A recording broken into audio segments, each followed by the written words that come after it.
Princess Zara Thiel of the Valkorian Empire had married beneath her station, and everyone knew it. The golden-skinned alien nobility whispered behind ornate fans as she walked through the crystal corridors of the palace, her human husband trailing 2 steps behind like a faithful pet. Marcus Chen, they called him in their native tongue, though few bothered to pronounce it correctly. To most of the court, he was simply the human or the princess's curiosity. Zara didn't care about their whispers. She had fallen in love with Marcus during the diplomatic summit on Kepler 442b, where he served as Earth's cultural attaché, while other delegates boasted of their military conquests and technological superiority. Marcus had quietly sketched the alien sunset in a worn leather journal, his brown eyes reflecting a depth of soul that transcended species barriers. When he offered to teach her the human art of poetry, she knew she had found something precious. Their courtship had been a scandal that rippled across 3 star systems. The Valkorian Empire, with its rigid caste system and obsession with genetic purity, had nearly dissolved into civil war when Princess Zara announced her intention to marry a human. Her father, Emperor Vokthul, had threatened to disown her. Her 6 brothers had challenged Marcus to duels he politely declined. The Senate had debated stripping her of succession rights, but Zara possessed her grandmother's stubbornness and her mother's tactical mind. She had maneuvered through the political maze with the skill of a born ruler, using ancient marriage laws and diplomatic immunity to shield their union. When the wedding finally took place, it was attended by representatives from 47 worlds, though half came only to witness what they assumed would be a spectacular failure. Now, 3 years later, Marcus had adapted to palace life with surprising grace. He learned their customs, spoke their language fluently, and served as an unofficial ambassador between Earth and the Empire. The nobles tolerated him because he knew his place and never overstepped the boundaries of his position. He was intelligent enough to be interesting at dinner parties, but humble enough not to threaten anyone's ego. What they didn't know, what even Zara was beginning to suspect, was that Marcus Chen was not quite what he appeared to be. The calluses on his hands weren't from holding writing instruments, despite his cover story as a scholar. The way he moved through crowds, always positioning himself between potential threats and his wife, suggested training far beyond diplomatic protocol. And sometimes, late at night when he thought she was sleeping, Zara would catch glimpses of a harder man studying star charts with the intensity of someone planning for war. The first hint of trouble came during the Festival of the 3 Moons, when Ambassador Krextal of the neighboring hegemony arrived with his entourage. The ambassador was a mountain of chitinous armor and barely concealed aggression, representing a faction that had never accepted the human-alien alliance. He made it clear from his first day that he viewed Marcus as an insult to proper interstellar relations. During the formal reception, Krextal cornered Marcus near the quantum fountain, while Zara was occupied with other diplomatic duties. The ambassador's translator device crackled as he spoke in deliberately insulting tones, questioning humanity's right to even participate in galactic civilization. Marcus maintained his scholarly composure, responding with the patience of someone accustomed to dealing with difficult personalities. But Krextal wasn't interested in reasonable discourse. He was testing boundaries, probing for weakness, looking for an excuse to demonstrate his species' superiority. When verbal intimidation failed to provoke a reaction, he escalated to physical proximity, using his considerable size to loom over the human. The surrounding nobles watched with the fascination of predators sensing blood in the water. Marcus continued to smile politely, his hands clasped behind his back in a posture that appeared scholarly and non-threatening. He spoke of cultural exchange and mutual respect while Krextal's mandibles clicked with contempt. To everyone watching, it seemed like a masterclass in diplomatic restraint. The human was clearly outmatched but refused to abandon his dignity. What none of them noticed was the subtle shift in Marcus's stance, the way his weight distribution changed almost imperceptibly, or how his fingers had found the concealed seam in his formal jacket. These were movements so small and natural that they registered as nervous fidgeting rather than preparation. Marcus had spent years perfecting this deception, learning to hide lethal capability behind a mask of scholarly vulnerability. The confrontation might have ended there, with Krextal satisfied that he had properly intimidated the human upstart. But fate intervened in the form of Princess Zara's youngest cousin. Prince Veltar, barely out of his maturation cycle and eager to impress the visiting ambassador, chose that moment to join the conversation. His youthful arrogance and desire for attention led him to make a comment that crossed every line of diplomatic protocol and personal honor. The words that came out of Veltar's mouth were not just an insult to Marcus personally, but a graphic and specific threat against Zara that involved terms no civilized being should ever utter about another's mate. The young prince had intended to curry favor with Ambassador Krextal by demonstrating his contempt for human-alien mixing, but his inexperience led him to cross boundaries that even hardened warriors respected. The change in Marcus was instantaneous and terrifying. The scholarly mask didn't slip so much as it evaporated, replaced by something cold and predatory that made the quantum fountain's humming seem suddenly loud in the shocked silence. Ambassador Krextal, despite his own aggressive posturing, took an involuntary step backward as he recognized the look in the human's eyes. Marcus spoke a single word in a language that the translation devices couldn't identify, his voice carrying an authority that made several nearby nobles flinch. Prince Veltar, suddenly realizing that he had awakened something far more dangerous than a mild-mannered scholar, began to stammer an apology that died unfinished as Marcus's hand moved with fluid precision to the concealed seam of his jacket. The blade that emerged from Marcus's jacket defied everything the assembled aliens thought they knew about human technology and culture. It wasn't the crude metal weapons they had studied in their anthropological databases, nor was it some primitive relic of Earth's violent past. The sword that materialized in Marcus's grip seemed to drink in the light from the quantum fountain, its surface rippling with patterns that suggested both advanced metallurgy and something far older than technology. The weapon's appearance silenced the reception hall more effectively than any diplomatic protocol. Even Ambassador Krextal, whose species had conquered dozens of worlds through military might, found himself studying the blade with the calculating gaze of a warrior recognizing superior craftsmanship. The sword curved slightly, following lines that spoke of both elegance and lethality, its edge sharp enough to part light itself. Prince Veltar's apology died in his throat as the full implications of his mistake became clear. This wasn't just about insulting a human anymore. The blade in Marcus's hand carried markings that any educated member of galactic society would recognize, symbols that belonged to legends thought lost in the dark spaces between stars. The sword was singing, its metal humming with frequencies that made the nearby crystal glasses resonate in harmony.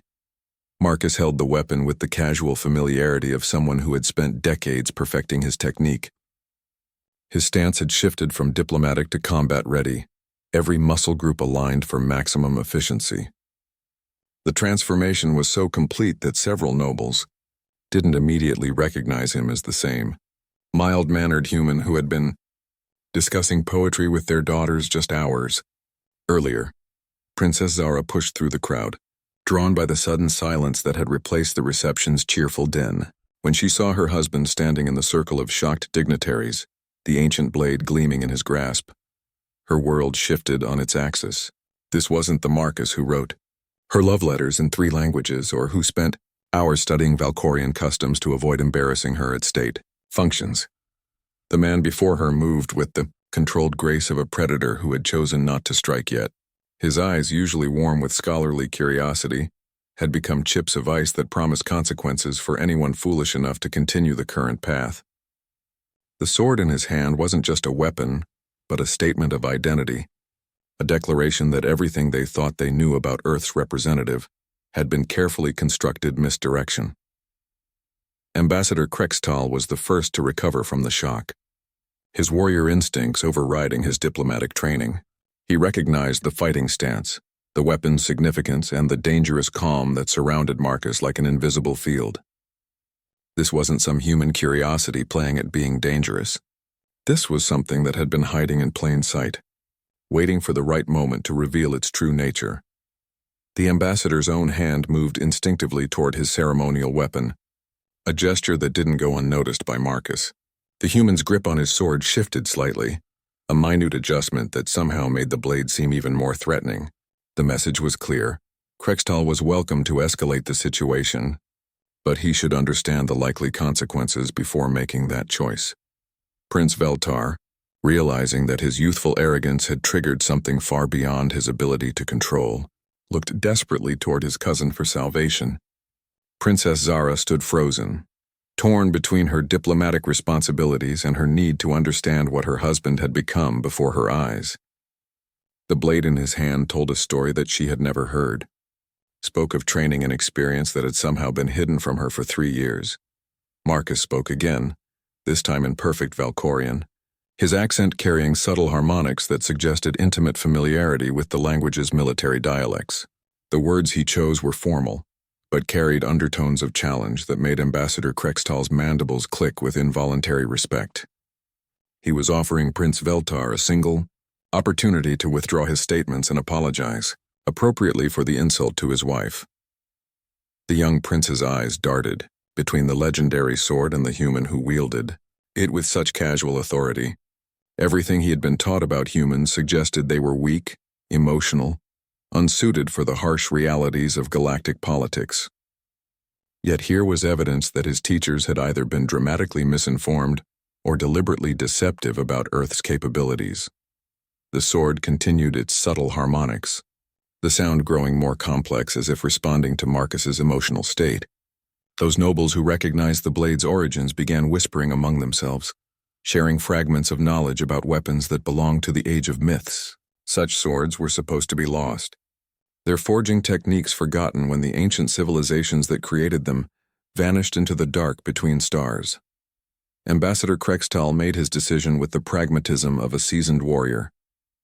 Whatever game was being played here, whatever secrets Earth had been hiding behind their diplomatic facade, he had no desire to test his combat skills against a blade that sang with that particular frequency.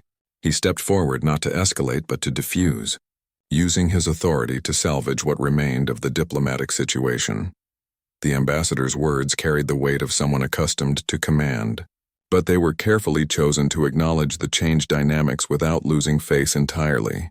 He suggested that perhaps the evening's festivities had become overly enthusiastic, and that cooler heads should prevail before misunderstandings escalated beyond repair. His tone made it clear that he recognized the sword's significance and had no intention of testing its edge.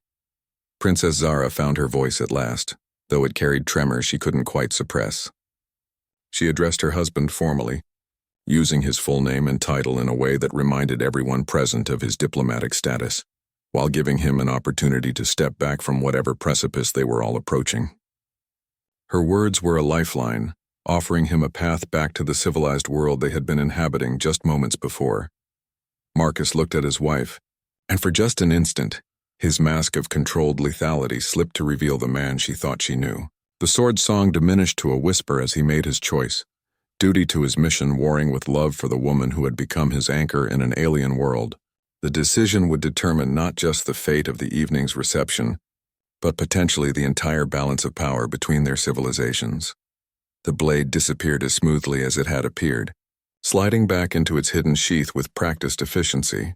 Marcus straightened his formal jacket, his posture shifting back toward scholarly and diplomatic, though something fundamental had changed in the way he carried himself. The mask was back in place, but now everyone knew it was exactly that, a carefully constructed facade hiding depths they couldn't begin to fathom. The reception continued, but the atmosphere had fundamentally shifted. Conversations resumed with forced normalcy, while undercurrents of speculation rippled through the assembled dignitaries. Prince Veltar had retreated to the far side of the hall, his youthful arrogance replaced by genuine fear, as he finally understood the magnitude of his mistake.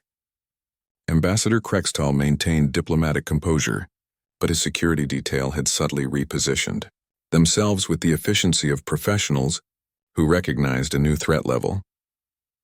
Princess Zara moved through the remainder of the evening in a state of controlled shock, performing her duties with automatic grace, while her mind raced to process the implications of what she had witnessed. Every interaction with Marcus over the past 3 years now carried new weight. The way he moved through crowds, his habit of positioning himself between her and potential threats, his uncanny ability to diffuse tense situations before they escalated, it all made terrible sense now. Marcus had returned to his role as cultural attaché with practiced ease, discussing trade agreements and artistic exchanges as if nothing had happened. But Zara noticed details she had previously overlooked.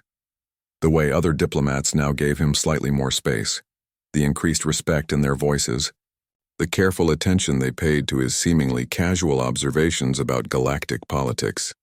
When the reception finally ended and they retired to their private chambers, the silence between them carried the weight of 3 years' worth of unasked questions. Zara watched her husband perform his nightly routine, removing his formal attire, checking the security displays, reviewing the next day's schedule, with the growing realization that she had been living with a stranger who wore Marcus Chen's face. The sword had been real, its significance unmistakable to anyone familiar with galactic history.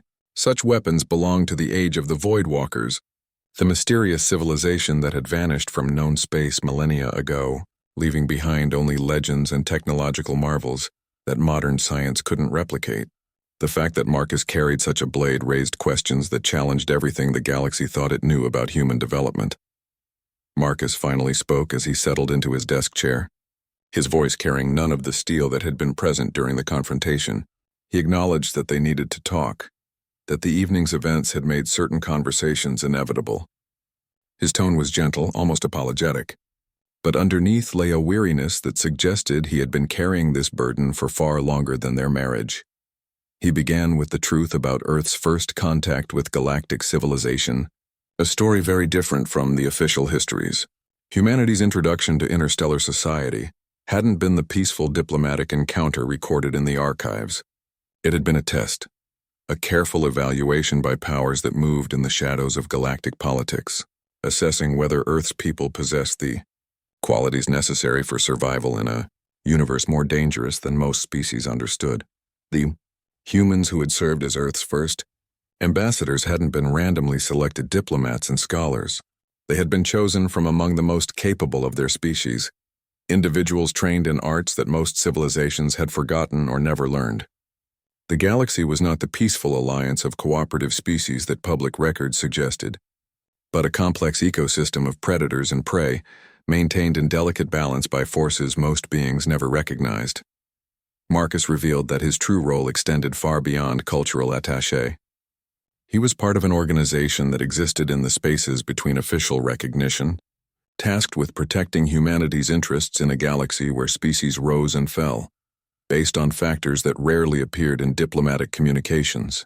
The sword he carried wasn't just a weapon, but a symbol of membership in an ancient order that predated most modern civilizations. The Voidwalkers hadn't vanished, he explained, but had evolved beyond the need for traditional territorial control. They moved through galactic society as guardians and observers, ensuring that the balance between different species remained stable. Humanity had been recruited into their ranks after demonstrating the particular combination of adaptability and moral flexibility that made them suitable for such work. Princess Zara listened in growing amazement as Marcus described a hidden structure of power that influenced galactic politics from the shadows. Trade routes that appeared to develop naturally were actually carefully managed to prevent any single species from gaining too much economic control. Diplomatic crises that resolved themselves through seemingly fortunate coincidences were the result of subtle intervention by operatives like himself. Earth's integration into galactic society had been successful precisely because humanity possessed certain qualities that other species lacked or had forgotten. Humans could adapt to alien cultures without losing their essential nature, could form genuine emotional connections across species barriers, and could make the moral compromises necessary for maintaining peace without losing their fundamental humanity. Marcus's marriage to Zara hadn't been a diplomatic accident but a carefully planned operation designed to strengthen the alliance between Earth and the Valkorian Empire. His love for her was genuine, but it had grown from a foundation of strategic necessity that made their entire relationship feel suddenly fragile. He had been assigned to court her, to win her affection, to create bonds that would serve Earth's interest for generations to come. The confession hit Zara like a physical blow, challenging not just her understanding of their marriage, but her entire worldview. Everything she thought she knew about galactic politics, about her own empire's place in the larger structure of civilization, had been filtered through layers of careful deception. The peaceful alliance between species was maintained by individuals who carried ancient weapons and made decisions that affected billions of lives. Marcus continued speaking, his voice steady but strained as he revealed the full scope of his deception, the poetry he had taught her, the cultural exchanges he facilitated, even his scholarly research. All of it had been cover for intelligence gathering that helped Earth's hidden guardians maintain the delicate balance of galactic power. He had been watching her empire's development, assessing its strengths and weaknesses, preparing for contingencies that might never arise but needed to be planned for nonetheless. The room seemed to grow smaller as the implications expanded, each revelation adding weight to the silence between them. Zara realized that her marriage, her political decisions, even her personal growth over the past 3 years, had been influenced by someone whose true agenda she had never suspected. The man she loved existed, but he was wrapped in layers of purpose and obligation that made their relationship something entirely different from what she had believed. Marcus finally stopped speaking, leaving them both in a silence that felt like the calm before a storm. The sword remained hidden, but its presence was felt in every corner of the room. Zara understood now why the blade had sung with such authority, why it had commanded respect from beings who thought themselves masters of their own destinies. It represented a power structure that transcended the boundaries of known space, ancient and patient and utterly committed to maintaining the balance that kept their galaxy from descending into chaos. The question now was what they would do with the truth, how they would move forward with this knowledge between them. The love they shared was real, but it had grown in soil fertilized by deception and strategic necessity. The future of their marriage, and potentially the stability of the alliance between their species, hung in the balance as they faced the choice between truth and the comfortable lies that had sustained them for 3 years. Princess Zara stood at the crystalline window of their chamber, watching the 3 moons of Valcoria cast their combined light across the palace gardens. The silence stretched between them like a chasm that seemed impossible to bridge. When she finally spoke, her voice carried the controlled composure of someone who had been trained since childhood to navigate political minefields, though this particular challenge was far beyond anything her education had prepared her for. She asked Marcus if anything about their relationship had been genuine, if the man who had courted her with poetry and gentle humor had ever existed, or if he had been nothing more than a carefully constructed character, designed to manipulate her emotions. The question hung in the air between them, carrying the weight of 3 years' worth of shared memories that now felt tainted by the possibility of calculated deception. Marcus rose from his chair and moved to stand beside her at the window, careful to maintain enough distance to avoid the impression of emotional manipulation. His reflection in the crystal surface looked older somehow, as if revealing the truth had stripped away more than just his cover identity. He spoke carefully, acknowledging that their initial meeting had indeed been orchestrated, but explaining how his feelings had evolved far beyond the parameters of his original mission. The organization that had recruited him operated on the principle that the most effective, deep cover operatives were those who became genuinely invested in their assigned roles.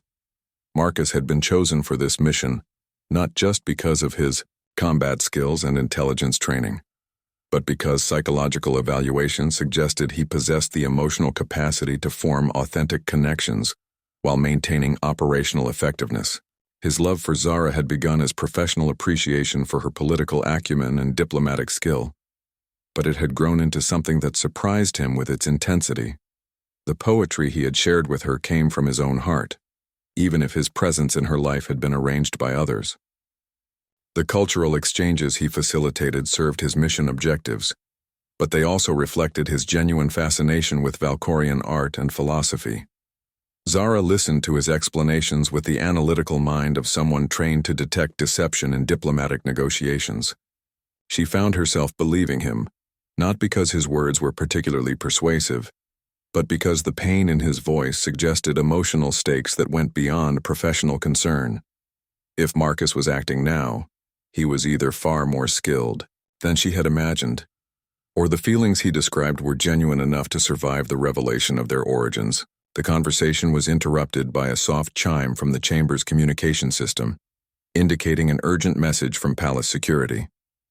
The display showed a priority alert from the Empire's intelligence service, reporting unusual activity in several border systems that suggested potential military preparation by hostile factions. The timing seemed suspicious, coming so soon after the evening's revelations about hidden power structures and ancient guardians. Marcus read the intelligence brief with the rapid comprehension of someone trained to process tactical information under pressure. His analysis was swift and professional, identifying patterns in the reported activity that suggested coordination between groups that officially had no contact with each other. The movements appeared random to conventional intelligence assessment, but they fit the operational signature of organizations that existed in the shadows of galactic politics. The crisis developing in the border systems wasn't coincidental, Marcus explained. The evening's confrontation had served as more than just a diplomatic incident. It had been a test, a way for hostile factions to gauge the true nature of Earth's involvement in Valkorian affairs. His display of the ancient sword had sent a message throughout the intelligence networks that operated beneath the surface of galactic diplomacy. Princess Zara realized that her empire was being drawn into a conflict that existed on levels she was only beginning to understand. The border activity wasn't just about territorial expansion or resource acquisition, but about testing the strength and resolve of the hidden alliances that maintained galactic stability. Her marriage to Marcus had made Valkoria a target for forces that viewed human influence as a threat to their own ambitions. The intelligence reports continued streaming in, each update painting a more complex picture of coordinated aggression designed to force Earth's secret guardians into revealing the full extent of their capabilities. Multiple species that had previously shown no interest in Valkorian territory were suddenly conducting military exercises along the Empire's borders, while diplomatic channels buzzed with seemingly unrelated negotiations that actually served to mask the movement of resources and personnel. Marcus began preparing for departure, even as he continued analyzing the intelligence feeds, his movements efficient and purposeful in a way that reminded Zara of the transformation she had witnessed during the reception. The scholarly attaché was disappearing again, replaced by someone whose true profession was becoming increasingly apparent. He moved through their chambers, gathering items that she now realized were not the personal effects of a diplomat, but the carefully concealed tools of his actual trade. The sword reappeared as naturally as if it had never been hidden, taking its place in a weapons harness that Marcus wore with practiced ease. Other equipment emerged from hiding places she had never suspected, transforming their living space into something resembling a military preparation area. The man she had married was revealing himself as someone entirely different, yet paradoxically, more honest than the carefully constructed persona he had maintained for 3 years. Zara understood that Marcus was preparing to leave, to return to whatever organization had sent him to protect Earth's interests in a galaxy more dangerous than she had imagined. The crisis in the border systems required someone with his particular skills and knowledge, someone who could operate in the spaces between official recognition and take action that conventional diplomats could never authorize. But she also realized that she couldn't simply remain in the palace, waiting for reports about conflicts she didn't fully understand, while her husband disappeared into a shadow war that would determine the future of galactic civilization. Her position as heir to the Valkorian throne gave her resources and authority that could be valuable in the coming struggle, if she chose to use them. The choice before her was stark. She could maintain the comfortable illusion of conventional diplomatic relations, pretending that the evening's revelations had never occurred, or she could acknowledge the reality of the hidden conflicts that shaped galactic politics and find her own role in the struggle to maintain the balance that kept their civilization from descending into chaos. Marcus paused in his preparations to look at her directly, his eyes carrying a question he didn't dare voice aloud. He was offering her the choice to remain safely in her familiar world, or to join him in a reality where ancient weapons sang with power and the fate of civilizations hung on decisions made in darkness. The weight of 3 years' worth of love and trust hung between them, waiting for her answer. The communication system chimed again with another priority alert, this time reporting that Ambassador Krextal had departed suddenly with his entire entourage, leaving behind only a formal message expressing regret that diplomatic obligations required his immediate return home. The timing confirmed Marcus's analysis that the evening's events had triggered a cascade of responses throughout the galaxy's hidden power networks. Princess Zara made her decision with the swift certainty of someone who had been trained to rule an empire. She moved to her own private storage area and began retrieving items that Marcus had never seen before. Equipment that suggested her own education, had included subjects not found in conventional diplomatic curricula. The Valkorian Empire, it seemed, had its own secrets about the true nature of galactic politics.